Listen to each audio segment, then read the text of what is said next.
കോട്ടയം മുണ്ടക്കയം നഗരത്തിലെ കാട് മൂടിയ ദൂരദർശൻ കേന്ദ്രവും പരിസര പ്രദേശങ്ങളും സാമൂഹ്യ വിരുദ്ധരുടെ കേന്ദ്രമാകുന്നു. ലഹരി സംഘങ്ങളുടെ വിഹാര കേന്ദ്രമായി മാറിയ ഇവിടം പ്രദേശവാസികൾക്കും ഏറെ പ്രയാസം സൃഷ്ടിക്കുന്നുണ്ട്.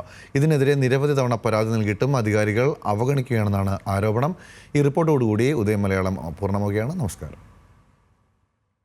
മദ്യവും കഞ്ചാവും അടക്കമുള്ള ലഹരി മാഫിയയുടെ താവളമായി മാറിയിരിക്കുകയാണ് മുണ്ടക്കയം ബസ് സ്റ്റാൻഡിനോട് ചേർന്നുള്ള പ്രവർത്തനം നിലച്ച ദൂരദർശൻ കേന്ദ്രവും സമീപ പ്രദേശങ്ങളും.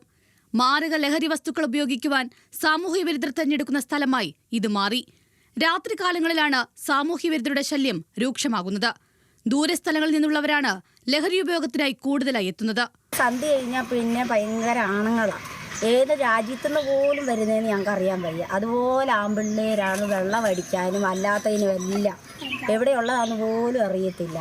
പിന്നെ എന്നാ ചോദിച്ചാൽ നമുക്കെല്ലാം ഇവിടെ ഞങ്ങളുടെ ഈ ഭാഗത്ത് കൊച്ചു പിള്ളേർ, ആൺപിള്ളേരുണ്ട്, കൊച്ചു പെൺപിള്ളേരുണ്ട്. സന്ധ്യ കഴിഞ്ഞാൽ രാവിലെ ഓരോ പിള്ളേർ പഠിക്കാൻ പോകുമ്പോഴത്തേക്കും ഓരോരുത്തന്മാർ തുണിയില്ലാതെ വരെ ഇവിടെ കിടക്കുന്നത്. എന്നിട്ടാണ് എഴുന്നേറ്റ് പോകുന്നത്. ഈ കെട്ടിടത്തിന് സമീപം നിരവധി കുടുംബങ്ങളാണ് താമസിക്കുന്നത്. ഈ കെട്ടിടത്തിനരികിലൂടെയുള്ള പാതയിലൂടെ വേണം പലർക്കും വീടുകളിലെത്താൻ.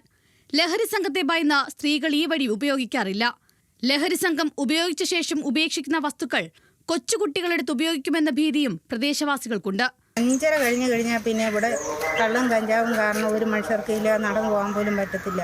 എൻ്റെയൊക്കെ പിള്ളേരൊക്കെയാണ് പഠിച്ച് ചിലപ്പോൾ 6 മണിയൊക്കെ കഴിയുമ്പോഴാണ് കയറി വരുന്നത്. ഇതിലേ വരണമെങ്കിൽ നമ്മളാരെങ്കിലും വന്ന് ഇവിടെ നിൽക്കണം. ഇതേ വരണം. പലരോടും നമ്മൾ പരാതി പറഞ്ഞിട്ടുണ്ട്. ആരും ഇതൊന്നും അംഗീകരിച്ചിട്ട് പോലുമില്ല. കഴിഞ്ഞ ദിവസം ഇതിനോട് ചേർന്നുള്ള കുടുംബശ്രീയുടെ ഫാർമേഴ്സ് ഫെസിലിറ്റി സെന്ററിലെ ഉപകരണങ്ങൾ സൂക്ഷിച്ചിരുന്ന മുറിയിൽ മോഷണം നടന്നിരുന്നു. 1 ലക്ഷത്തിലധികം രൂപയുടെ മോഷണം നടന്നെങ്കിലും പ്രതികളെ പിടികൂടുവാൻ കഴിഞ്ഞിട്ടില്ല. കാടുമൂടി ഉപേക്ഷിക്കപ്പെട്ട കെട്ടിടത്തിൽ സാമൂഹ്യ വിരുദ്ധർ തമ്പടിക്കാൻ തുടങ്ങിയിട്ട് വർഷങ്ങളായെങ്കിലും ആരും തിരിഞ്ഞു നോക്കുന്നില്ലെന്ന് പ്രദേശവാസികൾ കുറ്റപ്പെടുത്തുന്നു. ന്യൂസ് മലയാളം, കോട്ടയം.